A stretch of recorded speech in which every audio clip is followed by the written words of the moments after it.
Welcome to the Empowered Podcast, episode 32.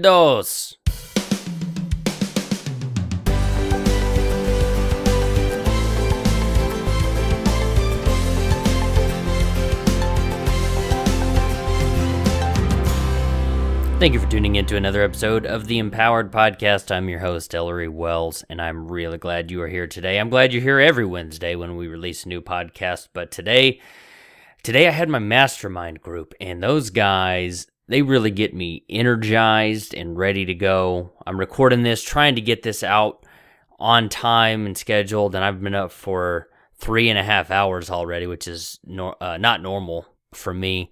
Had my mastermind weekend. I just want to give a quick shout out to Donald, the sales evangelist. You can check him out at thesalesevangelist.com.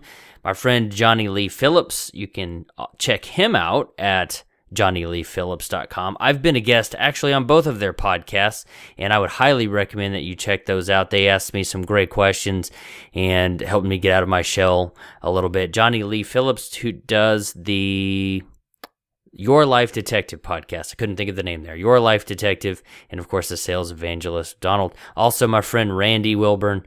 That guy is doing crazy stuff all over New England, and just want to say hi to you guys. This is the podcast to help you develop, grow, and overcome. I want you to develop the skills that you think you need to become successful, however you define success, and overcome any of the challenges or obstacles that you have in your life. If I'm not helping you do that, I'm failing in what I want to do. So if you are benefiting from these podcasts, would you let me know? Just give me a call, shoot me a message on Twitter or Facebook or something like that. All the links for those are in the show notes. You can go over to empoweredpodcast.com/32 if you want the links. I would love to hear from you. You know, it sometimes gets lonely here in the office, and I love the days where I get to have my mastermind groups and have some of those social connections. So if you want to connect with me, I would love for you to be able to do that, or for you to do that. You already have the ability to do that. I would love for you to do that. Before we go into the episode, I want to give you one last opportunity. If you are listening to this, today is April the 30th. I'm going to give you one day. If you are one of those people that listens to the podcast the day that it comes out, I'm going to give you an opportunity. If you are interested in coming to Mastermind Weekend, it's this weekend, so it's like 3 days from now, and you're in the Central Texas or South Central Texas area, I want to give you one opportunity. The registration on the website is closed. However, if you want a ticket, they start at $75 for a 3-day awesome event. I can't tell you how awesome it's going to be. You can give me a call. Like I said, the tickets are on the website are closed. But if you want to call me at 512-774-4614, 512-774-4614, I will sell you a ticket. And I'm not sharing this with the blog or anything else. It's just podcast listeners only. If you want to give me a call, there's not going to be any discount or anything like that, but I'm going to give you one last opportunity because I like you guys. Podcasting, I truly believe, has the power to change lives, and we're going to talk about that with my guest today, who is Laurel Staples of GoFireYourself.com. And I met Laurel at New Media Expo, along with dozens or probably hundreds of other people, really. But she has a great perspective about becoming your own boss, leaving the corporate world. She has a great story about how she left a corporate company with a mechanical engineering degree to start her own business, one that failed, and then now she's doing something else that's a great success, and I'm excited to share that interview with her. Stick around at the end. I want to tell you about a new ebook that I just published, where you can get it, and some other exciting things that have going on in my life. Without further delay, we'll go right into the interview with the one and only Laurel Staples. Oh, who, by the way, got engaged a couple weeks ago, so make sure you reach out to her and say congratulations. Here we go. Thank you for tuning in to another episode of the Empowered Podcast. I'm here with Laurel Staples of the Go Fire Yourself podcast and GoFireYourself.com. How are you doing today, Laurel? I'm doing great, Ellery. How are you? I am doing warm. It's very cold outside here in Texas, so I agree. I'm happy to be warm inside. So thanks for taking the time to be on the show today. You have a really interesting story, and you're doing something that I think a lot of people listening to the show might be interested in doing themselves. Back in 2007, you decided that you were going to start your own business, and the short way of saying it is you have not looked back. Would you tell us a little about your story going back to maybe mid 2006 and walk us through the thought process that you went through from full-time employee to starting your own business and all the way to today? Sure. And you are more than welcome to interrupt me during this talk here, because I want to tell you a little bit of background on me. Is I have an engineering degree, and I went down the straight and narrow path in my life. So I did the whole, go to college, get a degree where I can get a career that'll make some money. I got out of college and I directly went into a mechanical engineering job designing color laser printers. And I did really well in school. I actually liked mechanical engineering in school. And so I thought once I got into the corporate world that I'd really like it, because I excelled at math and science and I liked designing things, and that was all right up my alley. So I get to this job, and I'm going to tell you, Ellery, probably I would say day one, I was unhappy. I didn't feel like Wow. Yeah, I mean, that's pretty quick. It was pretty quick. There was probably that little excitement of you're learning some new stuff. But I just had that kind of gut feeling in the very beginning that like, this was not for me. And I didn't know why. I just figured this is what people did. And so I didn't know why I was unhappy. And so for a while, I just kept trying to ignore it. And I think a lot of people do that. It's just like the whole suck it up, pay your dues, like make the responsible decision and go to work and all this stuff. And so I did that. And I ended up not only just miserable, because I was miserable. You get that feeling in the morning when you're going to work, like that gut feeling of nausea that you would rather do anything. You would rather shoot your own foot in the car than like have to go Unfortunately, Yes. I know what that feels like. Yeah, I mean, that's what it feels like. It's just this horrible feeling. And I got to the point where it was so bad, like I got two chronically ill diseases or two incurable diseases. Let me put it like that. I was going to the doctor all the time. I was on multiple prescriptions. I was in not a bad relationship, but I was in a mediocre dead end relationship. It was just like everything in my life was going downhill. And I was 25. And I'm like, is this how it's supposed to be? So that's kind of where I was at that point. And so I decided in the middle there, I was there for 3 years at this corporate job, and I decided it was time to plot my way back out of it. And so what I did was I was trying to go back and think why I decided this. It seems like such a random decision, but I decided that I wanted to open a retail store, and I wanted to go back to my hometown of Nashville, Tennessee, and open up this clothing store. So that's what I started to do, and that's what I ended up doing to quit my job. Before you tell us any more about that, so many people that I talk to, and I don't know if your friends or family or people that you talk to mention things like this, but it seems like a very popular thing to do these days is when you're kind of frustrated or you're feeling stuck in your job, you went and you started your own business, which is fantastic. But a lot of people, they're like, I'm going to go back and get a master's degree. Or I'm going to go and get a different degree, or I'm going to go and do something more technical or something like that. What do you think? What would you say to those people? And then why didn't you make that choice for yourself? That's a really great question, because you see those people, especially even if you're just in college, and the people that don't want to go into the real world, go to graduate school, and then they get a PhD, and then finally they get back in the college system and they're not happy at all. I didn't go that route because I started figuring out that what I wanted to do in life, because I had this retail store idea, and I was like, what I want to do in life, I don't need any more degrees to do this. I don't need any more information to do what I want to do and have this kind of freedom. Like I couldn't see that any sort of further degree, further schooling, anything like that could help me do what I wanted to do, which was not work a 9-to-5 job, basically. And so I didn't go that route. And I can't say that it just didn't sound appealing to me at that point because I didn't see where it would lead me. Just like when I was working a corporate job, I'd look up the corporate ladder and be like, well, I don't want to be a manager and I don't want to be the vice president. And I'd look up and see, well, that doesn't lead me to where I want to go. And same with the graduate degree, is it just didn't lead me where I wanted to go in life. So I didn't see the reason to spend the money and the energy and the time on it. Yeah, well, I remember when I was in high school up in the Denton, Texas, which is about an hour north of the Dallas area, I was looking at the pay scale for teachers. And I think, I mean, this was 15 years ago, so I'm sure it's, well, let's be honest, it's probably about the same. Yeah.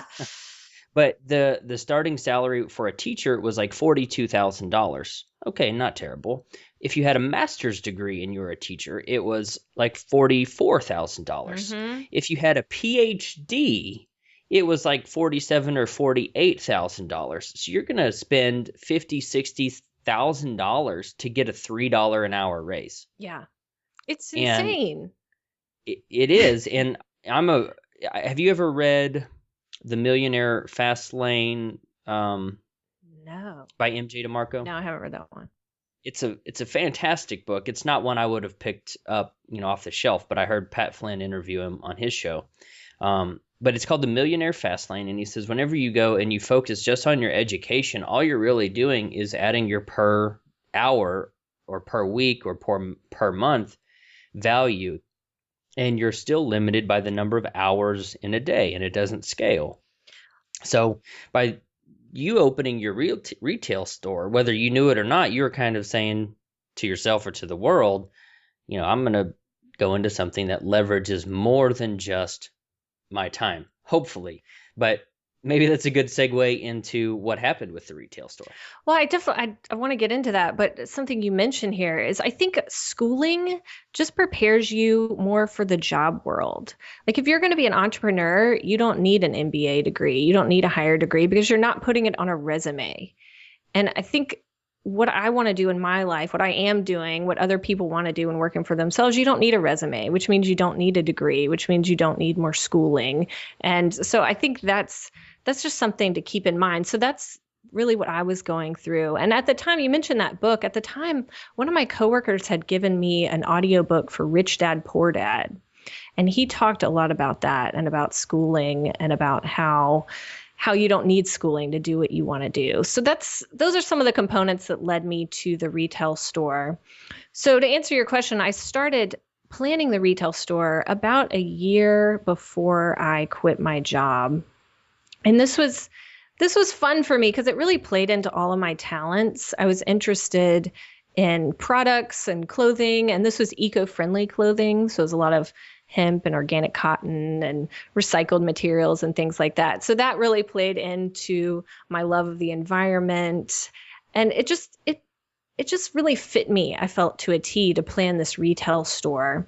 So what I was doing was I had planned and ordered all the clothing, and I was waiting to find the perfect retail space to put it all in Nashville. So I was working with a commercial real estate agent in Nashville because I was in Kentucky at the time, and we were looking for a space. And so finally I found the space for my retail store, and that was November 2007. And I opened my retail store December 2007, which was the month that the recession started. Oh, yeah. Not a good time to open a retail store. So that was kind of my journey out of the corporate world. So it went really fast for me. I mean, I quit my job beginning of November and had the store open at the beginning of December. So it was really fast. Even though I'd been planning it for a year, it was a fast transition. And it was a difficult transition because I hadn't started a business on the side of my job. I didn't have any proof that it was going to work. I just kind of quit cold turkey and dove in and took a chance and did it. Would you recommend someone else do that, or No. would you do that again today? No, don't do that.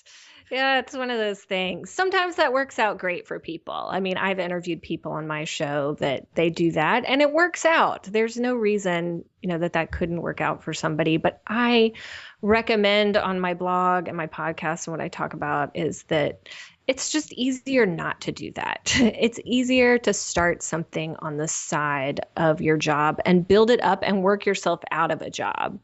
It's not as dramatic, maybe, but I think if I was going to go back and do it and clothing was still my passion and the environment was still my passion and that's what I wanted to do, I would have looked at other options. I would have looked at opening an online retail store with very little overhead. I could have done something like, I don't know, even a pop-up retail store. We have retail trucks in Nashville now, like food trucks, but they have clothing in them. I mean, there are other ways that you could have done something like this, set up something at the flea market or at craft fairs. I mean, just something where you wouldn't have as much overhead. I would have gone that route, and I would have made sure that the concept was something that people liked, and I would have got the buzz going. And then I would have opened the massive retail store. I just don't recommend people do that the other way around. Now, I think it might have been on the Side Hustle podcast. I can't remember exactly. But you said something that I thought was incredibly valuable. And I might have the numbers off, so feel free to correct me. But you said essentially that you had $100,000 loan for the business or something, and you did the business for a couple of years, and you got the equivalent or more than a business degree. But how that compared to spending $100,000 and $150,000, whatever it is, to get an actual business degree at a college, but how much more value you got out of, starting and not doing so well in this business. Do you remember that conversation? Yes, well, you're exactly right. That's what I say, is running this retail store was my entrepreneurial degree. So for me, I lost about $100,000 on that store, which seems really painful. But if I was going to go and get a master's degree or or an MBA or something like that, maybe I wouldn't spend $100,000, but it depends on what school I went to. And I would definitely spend a lot of money, and I would have a lot of. And you still wouldn't have any real world experience necessarily. I wouldn't have anything to show for it. And so this for me was like a huge schooling or learning curve to take me to the next level. And so I don't regret doing that at all and doing it the way I did it, because I took a shot. I did the best I could do with the information I had at hand. It didn't work out, but at least I got, as you said, that real world experience. And it costs you sometimes, but that's just a part of the game, I think. So let's fast forward a little bit. The retail store is no more. Now you've got this brand, gofireyourself.com. You've got some really snazzy, I don't know if snazzy is the best word, but they're really colorful business cards. They really stood out to me when we met in Las Vegas. Yeah. Tell us about your brand now, what your focus is on now, and what you're up to. Yeah, I'd love to. Well, I kind of took a couple iterations after the retail store. I believe the retail store closed in 2009, if I'm correct, into 2009. And so I decided I wanted to do something, because one entrepreneurial venture doesn't work out or quote unquote fails, doesn't mean you have to go back to a job. So I didn't go back to a job. I decided I wanted to do something with less overhead. So what I did was I became a health coach, and I coached women on making healthy lifestyle changes and all that good stuff. And what kind of brought me into the Go Fire Yourself was when I was coaching these women, I just figured out the women that I was working with who had small businesses, that those were the people I was just really excited to see and really excited to work with. And also I was doing really well getting clients, but I wasn't just so excited about talking about the nutrition part of it. So what I did was it kind of merged. I wouldn't say it merged into Go Fire Yourself, but I decided that I wanted to take what I'd learned from the retail store and from the coaching and from what I was working with these women who had small businesses and turn it into Go Fire Yourself, which is all about helping people escape their day jobs and really live life on their own terms. So it looks differently for everybody. There's not necessarily one path, but just giving people the tools and the inspiration and the stories and everything that they need to make that leap. Because that's what has just stuck out in my life that is so exciting to me. And you're probably like this as well, Ellery, because you're doing this podcast. It's just talking to business owners and what works and what doesn't work is fascinating. It's absolutely amazing. And that's really what Go Fire Yourself is all about, is helping people make that transition. Yeah, I mean, it's crazy. The thing that works for one person, somebody else, the next person I talked to tried something similar and it didn't work. And you mentioned something when you first started talking there a second ago, that just because you fail at something doesn't mean you're a failure. Mm-hmm. There's a difference between a failure and failing.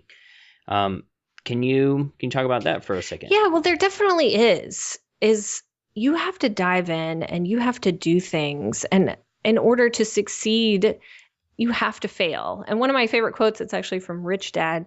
He says, "Losers quit when they fail. Winners fail until they succeed."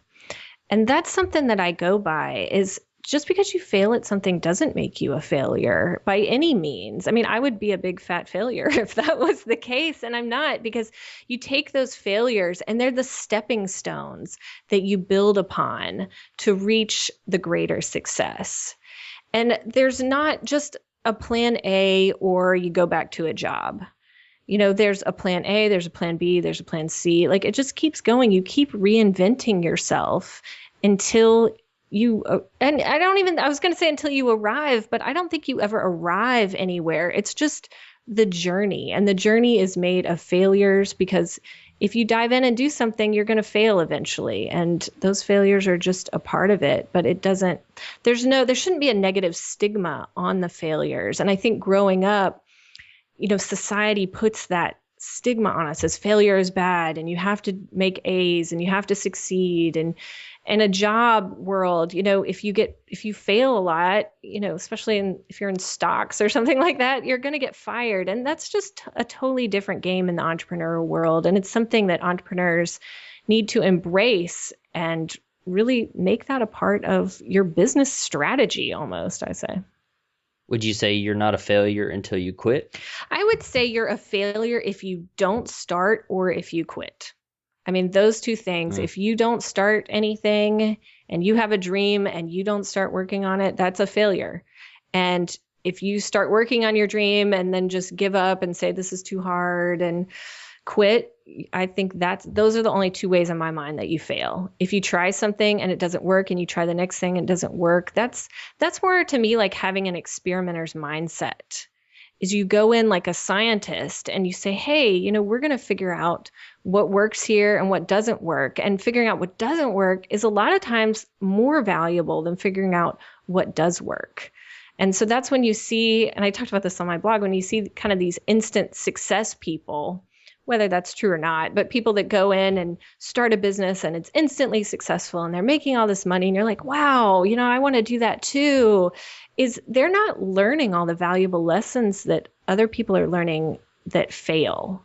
And so I think you can take from them, some bits and pieces, but really learning through other people's failures, learning through your own failures, those are the things that I think are going to give you the resilience that you need to make this happen for you in the long run. Because you don't just want to be a business owner for the next year, 2 years. You want to be a business owner in the longevity for the rest of your life. And these failures, especially early on, I say fail fast and fail often, especially early on, because those are the things that are going to help you go the distance and be an entrepreneur in the long run.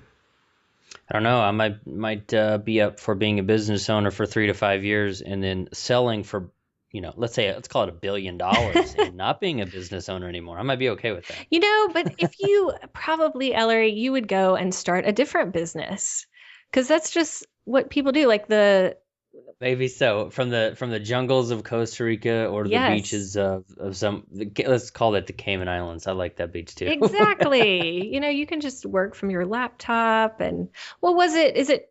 Who's the owner of Zappos? Tony Hsieh? Yeah.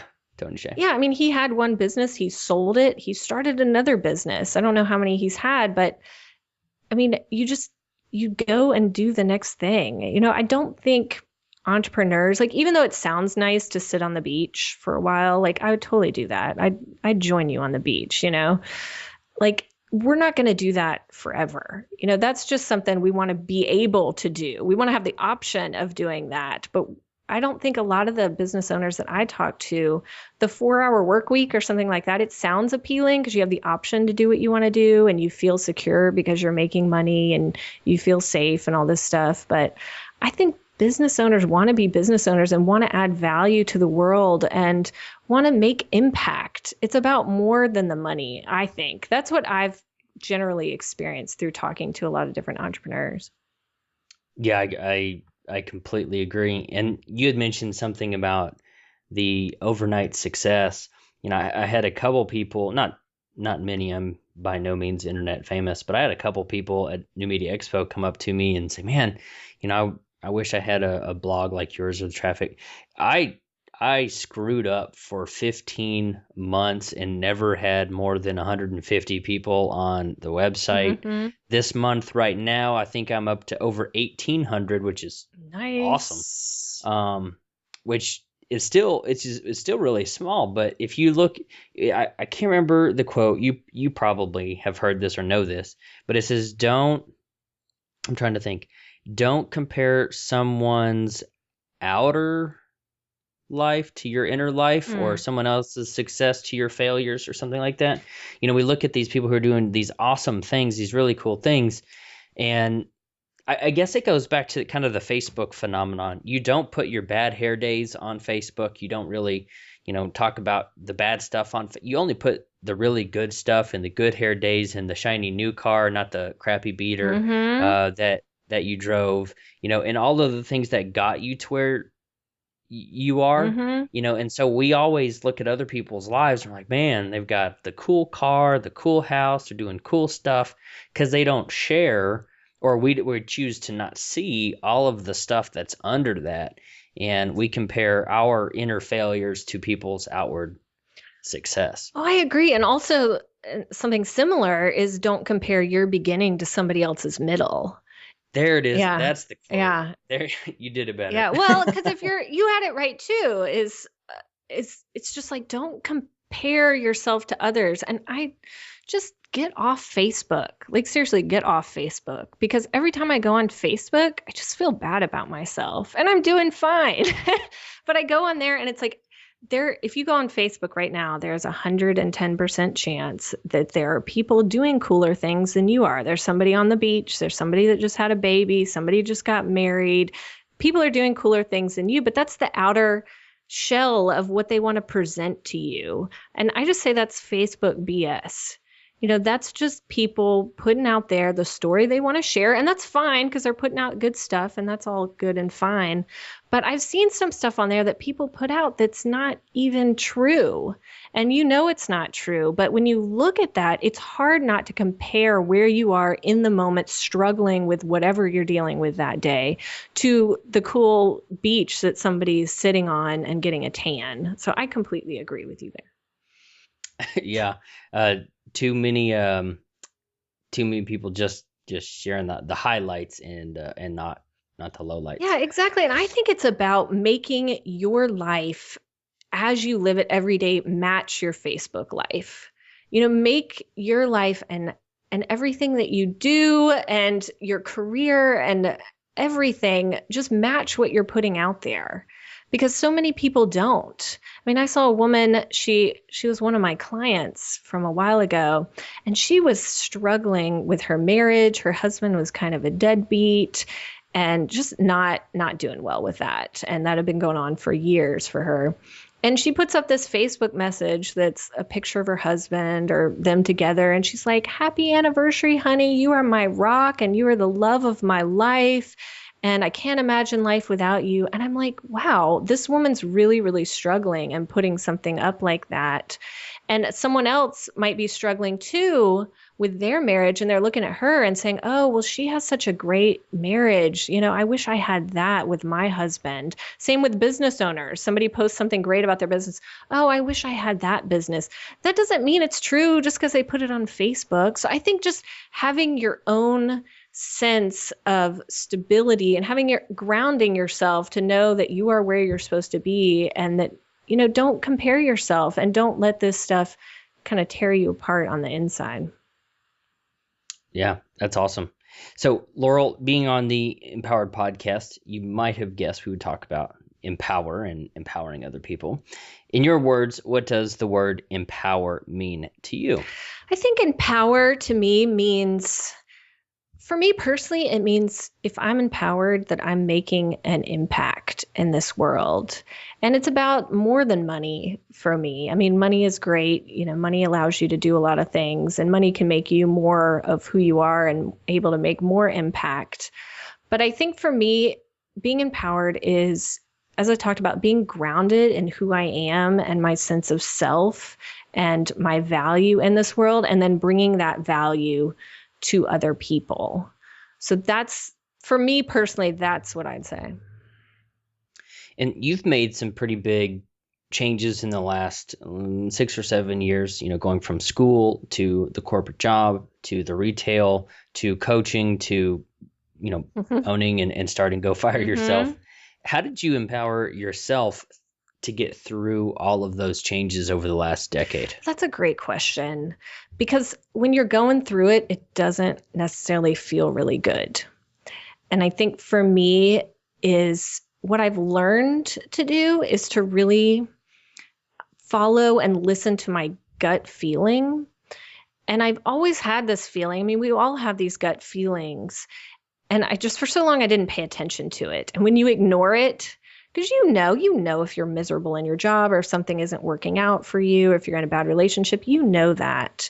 And I think for me to really empower myself to get through it is to start to be aware of how I feel, be aware of my gut feeling about it. And this has really served me in multiple ways going forward, because if you don't pay attention to that, it will get louder and it will get louder, and it'll just explode almost. So what I've done is started to pay attention to that. And when I have to make a hard shift, like I had to decide that I didn't want to do the health coaching like I was doing it, and I was doing pretty well at it. And so that was a really hard shift for me to make. And what I had to do was kind of trust that, like, I'm having a feeling about this, that it's not exactly how I want it to be. And I want to move more to helping business owners, and trusting that. And trusting that at every step that it's going to work out, because it's worked out in the past. And it's not going to be perfect, because nothing is ever really perfect. It might not be consistent. It might not be exactly the prettiest picture, but it's always going to work out. And that's what I keep reminding myself, is I'm not going to end up, lying in a ditch somewhere in a box or something. Like, it's just, I'm not going to be in a box. living in a box. Without the box. Without the box. Okay. I'm not going to be living in a box. And I think just looking at past experiences and knowing that it was okay then, it's going to be okay now. When you're looking at whether, you're going to try something or not try something, at what level do you weigh, yes, I will succeed at this, or I might fail at this? Does that make sense? I think so. I think that right now, I'm again trusting kind of the gut feeling. Is certain things feel better for me than others. That's not 100%. I do go on data. I do research and things like that. So it's not 100% a gut feeling. But I go into things thinking that I will succeed at them. And otherwise, I wouldn't go into them. And I think now, through all the experiences I've had since I quit my job, I have a really much better understanding of what is going to work and what isn't going to work, and what I should spend my time on and what I shouldn't spend my time on. So all of those things I've kind of done in the past help me go into things and take intentional action now. Instead of just inspired action or random action, I take intentional action towards things that I feel like are going to increase my success and help me in the long term. I mean, for instance, right now I'm writing a book, and that's not instantaneous. I've been writing it for months now, but it's something that I feel like I'm going into it knowing that I will succeed, like knowing, not just thinking, like knowing that I will succeed and that this book will make an impact in the way I want to make an impact.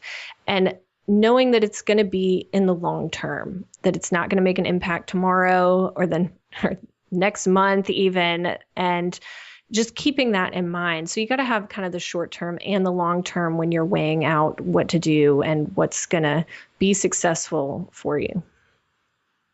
So whenever you decided to leave your mechanical engineering job, you had, I don't remember exactly what you said or if you told us how long you were doing it. I know you said you were kind of against it on day one. Yeah, I was there 3 years.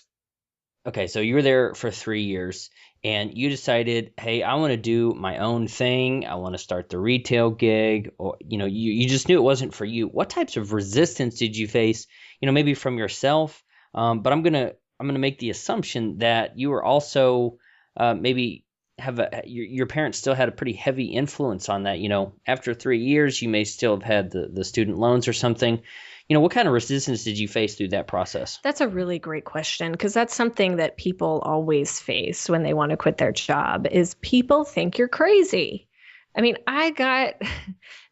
people think you're crazy, and people have opinions, lots of opinions about what you should do and what you shouldn't do. And I think to this day, my mother really has no idea what I'm doing. Like, I'm like, Mom, I'm doing a podcast. Oh, that internet. Yeah. Thing. And she's like, okay, that's nice.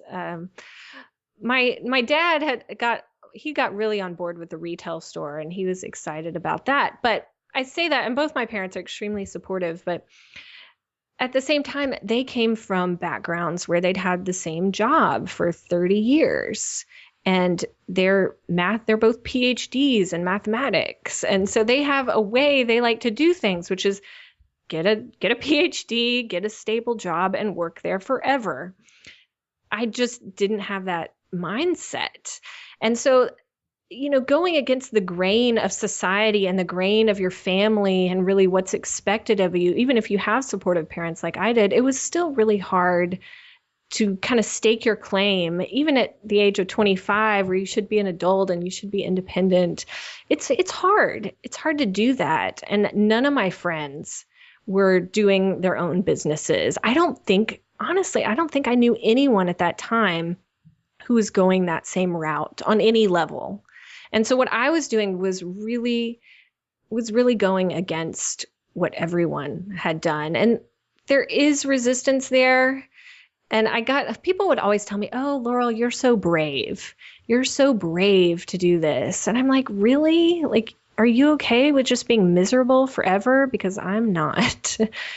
So I think just realizing if people are giving you opinions and their thoughts and they're giving you resistance about what you want to do is recognizing who that's coming from. Is that a source that you need to be listening to, or do they have the same values as you? And so just kind of looking at those two elements helps you just kind of keep on going on your path no matter what other people are saying. Yeah, you mentioned the word brave, and people were thinking you were brave going off and trying something on your own. I don't know if brave is the exact word that I would use, but for this purpose, let's say it is. I think it's almost brave going back to a job that you don't enjoy and you don't have a future in and expecting it to get better. Oh, exactly. Again, brave may not be the right word for that. I don't think it is. I think dumb. No, I'm just kidding. I don't know. Well, I think that's the thing is people don't see that there are other options. And that's something that I'm really trying to do with my blog. And you're probably trying to do with yours is that there are other options out there. Is that if you're not happy, there are 1,000 different options of what you can do, even if it's just getting another job. Like, that's fine, but there is no reason you should be going to work every day and being unhappy. I mean, there's no excuse for that. Like, if you have talents and you have passions and you have all these things inside of you, you have an obligation, in my mind, to this world to bring those out. And if you're just stuck in a cubicle because you want to pay your bills. Like, no, like that's not okay. It's just going to say that. Well, so many people, we imagine, and as of, what is today, Tuesday or something, so about 10, 11 days ago, I left my corporate job. Yay. And, I went through this, this exercise, and it's a part of the 4-hour work week. And there's a series of 6 or 7 questions. And one of the things is, imagine the very worst case scenario. And I wrote my answer down. I had my wife, Ashley, write her answers down. And as an aside, they were our worst case scenarios. Each of us were very, very different. But the second thing is what's the likelihood of that happening? Mm-hmm. And the third question, I think it's the third question, says, what is something that you could do to get things back to normal? Something simple. And you start looking at all of these things. Okay, this is the worst case scenario. And then all of a sudden you're like, well, I could do any one of these 2 or 3 things, and we could kind of, stop the ship from sinking or get it going. And for me, that was a really big turning point of, holy crap, this is awful. And it went from that to, oh, well, if this coaching thing and, the other projects that I've got working on, if those don't work, I could probably work part-time, hauling lumber at Home Depot or something and, make the car payment. Yeah. And all of a sudden you look at these things and you're like, well, this worst case scenario is bad, but there's a short-term downside, or there's a long-term huge upside to, firing yourself and, figuring out, what you want to do. And you don't have to stay miserable. And the more we took a real logical look at things, that worst case scenario, and it didn't happen, of course. And it actually wasn't nearly as bad as we thought. As soon as we, shed some light on a few things, started looking at the economics of it, the numbers and whatnot. So, Laura, what are you doing today that will keep you moving forward tomorrow? Well, so many things. I think for me, it's being consistent. And I know I'll get in more detail about that. But what I'm doing with the blog is just really trying to be consistent about putting content out there in terms of my blog, in terms of my podcast. And that means writing every week. That means doing guest posts. That means getting people to be interviewed on my podcast, interviewing on other podcasts, things like that. So are things that I do regularly and consistently. Because I think a lot of people, and me included, used to think that there was some magical thing out there and I would discover it and I would do it and then my business would be successful. And what I found was that just doing consistent work every single day is what's led me to be successful and to be where I am today, and what's going to lead me to take the next step in my future going forward. So what I'm definitely doing today is just I talked about my book. I am spending a lot of time writing and rewriting my book, and in an effort to put something, really lay the foundation for my future and where I want to take my blog and how I want to get the word out about what I'm doing and about my mission to the world. Yeah, that's great. Something on a day-to-day basis seems to be, whether it's just talking to somebody, but just doing something. And, doing anything. Sometimes. We all get caught up in, you got to wait till the perfect moment to take the perfect action. Which never comes. No, it'll never come. You'll never be able to find that perfect moment or that perfect action. But if you can just start taking action, and as we talked about before, figure out what works, figure out what doesn't work, take data down, all that good stuff, and start taking more intentional action going forward and do the work. I mean, that's what it comes down to. You got to do the work to see the results, and eventually success will emerge from that. There's no magic bullet to it. You just have to do the work and things will come of that. I like that. You got to do the work. If you can remember back to what you were, 6 or 7 years ago, but since you decided to face your fears and do this thing for yourself, is there anything that you've had to stop doing? Great question. Let me think about that. Is there anything that I've had to stop doing? I think I'm like you, and we talked about a little earlier, is I kind of gave up the luxuries of life, not all of them, but I wouldn't do something like go out to eat every single night. I wouldn't go to the movies all the time. I still don't do stuff like that because I have better uses for my money. And so I still live in a way that isn't how I used to live when I had a regular paycheck at a corporate job. And I'm okay with that because I don't need lots of stuff. I don't need lots of entertainment because I do, what I love to do every single day. So I did give those things up, but I think you have to weigh out and what is important to you in life and what isn't. And what was important to me was to do what I want to do and wake up and be able to do it every single day. So Would you say you're settling now? Because I can just hear someone listening to this podcast and them saying, well, maybe my work's not great, but we can go out to eat whenever we want. We can go to the movies whenever we want. We can go on vacation. All of that stuff sounds glamorous. That's the Facebook thing, with our fancy dinners in the movie. Do you feel like you've had to settle in any way? Yes and no. I feel like there are pros and cons to being an entrepreneur, and it's not always consistent. And maybe if you hit the big time, and you're super popular and you're internet famous, as you said, maybe it'll be consistent. But the way my business is structured right now, it's not always consistent. They're good, really good months and not so good months. And it kind of evens out in the middle, but those not so good months are scary. But I do feel like there are pros and cons.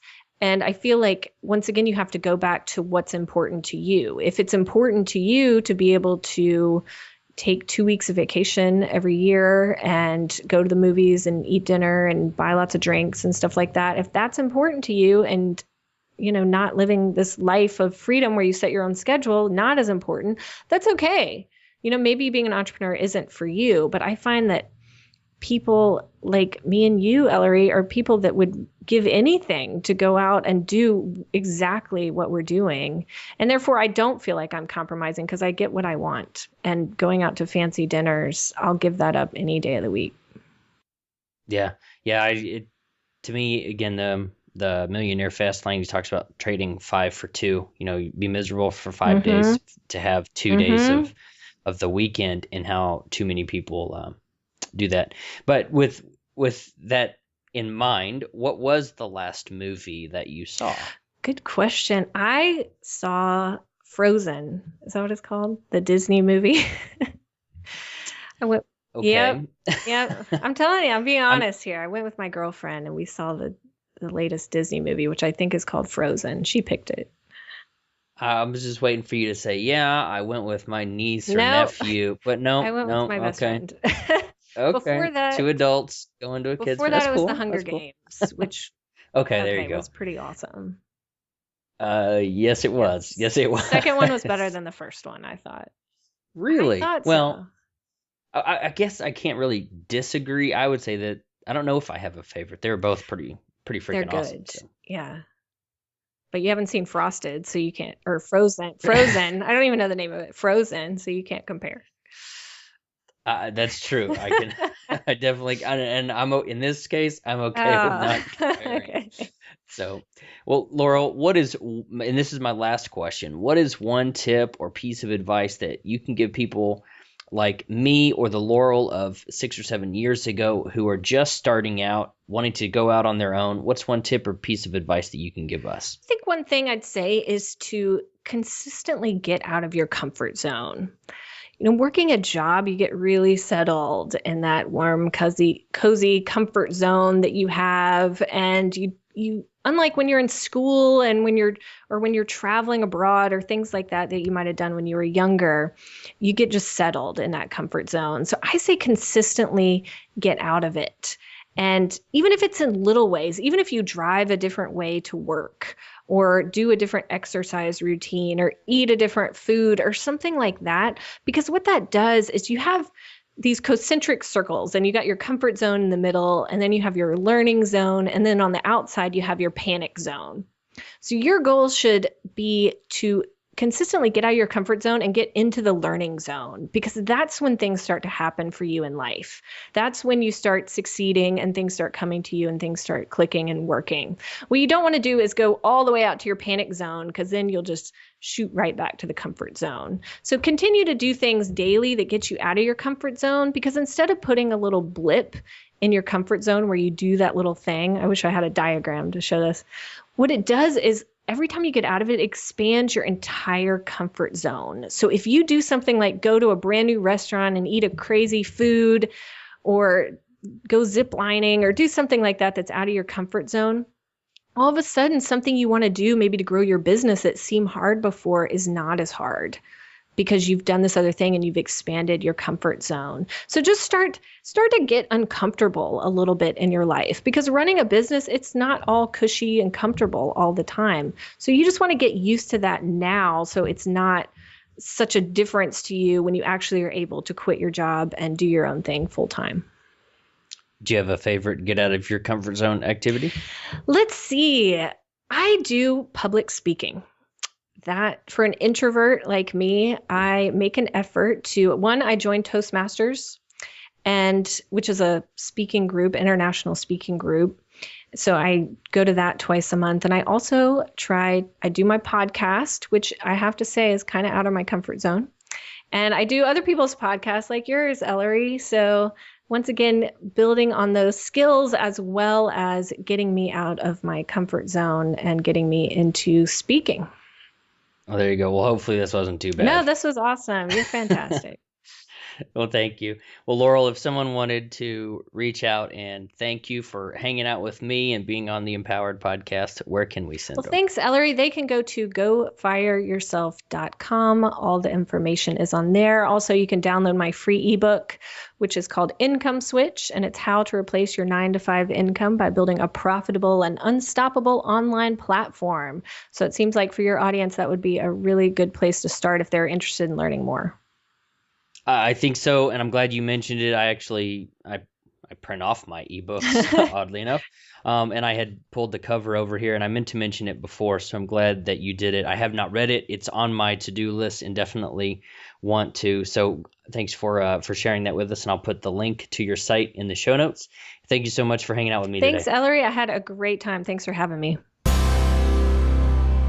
Welcome back. Wasn't that a cool episode? I really enjoyed my conversation with Laurel, enjoyed meeting her at New Media Expo, and wish her all the best with her book. I can't imagine writing that many words. Well, actually, I can. I've written about 130. I did the math. I've done about 130,000 words over 205 or 6 blog posts at this point, and that's a lot of work. So I applaud her for putting in so much effort and really going after her dreams. As I mentioned before, I wanted to share a new project that I have, and I wrote an ebook. I don't think that starting a podcast has to cost hundreds or thousands of dollars. There are some experts out there that their course alone is $1,500 or $2,000, and their methods are fantastic. They really are. They're top-notch people who are sharing that message, and I believe in it. But if you're like me, you don't have the budget to spend $2,000 to do that, and another $400, $500, $600, $700 on equipment alone. So I wrote an ebook, How to Start Your Professional Podcast for $200 or less. I completely believe that you can start getting your message out into the world for just a couple $100. The microphone that I'm on right now, for example, $80 if you find it on sale. And I'll walk you through the process of the equipment that you need, how to improve, your technique using that equipment. And if you have a message, I fully recommend that you check out this book. You can grab it on my website. You can grab it on Amazon. If you search for me, it's so cool. You can go to amazon.com/author/Ellery Wells. It's pretty cool and kind of addicting to have an author page on Amazon. So I would highly recommend that you check that out. how to start your professional podcast for $200 or less. Also, I wanted to mention the blog posts that I put out this week. I think I'm going to start mentioning those on the podcast because my mission is really aligning, and I think both of them have cross-benefit with one another. So if you are looking for a mentor, I wrote a blog post called 6 Traits to Look For in a Mentor. You can find it at ellerywells.com, and there's a little picture of Yoda. And I wrote the post as if I went back in time to talk to myself from 15 years ago. And it's kind of a self-reflection post a little bit, and I think it's kind of entertaining at the same time. And lastly, I wanted to mention one thing to you here on the podcast. I don't think I mentioned it last week, but I have a new free ebook that you can go and download. If you go to ellerywells.com/subscribe, you can get The Final Question. And The Final Question is a compilation of the very best tips from all of the people on my podcast. When I ask them, what is the one tip or piece of advice that you can give people who are just starting out? I've taken all of the answers that I've gotten so far, compiled them into the best list, the most inspirational success tips that I can think of, and get my guests to give me those little gold nuggets. I've put them into an ebook, and you can get it for free. I think I've boiled it down to less than half of all of the answers that I've gotten to, again, the very best. You can get that at ellerywells.com/subscribe. It's also the same thing if you go to empoweredpodcast.com. It's the same ebook, and I think it will have a lot of benefit for people like you who are wanting to do something different, get out of their comfort zone, like Laurel said, and really get moving. So thank you again for tuning in this week. This is the Empowered Podcast, and I'm your host, Ellery Wells. We will see you next time.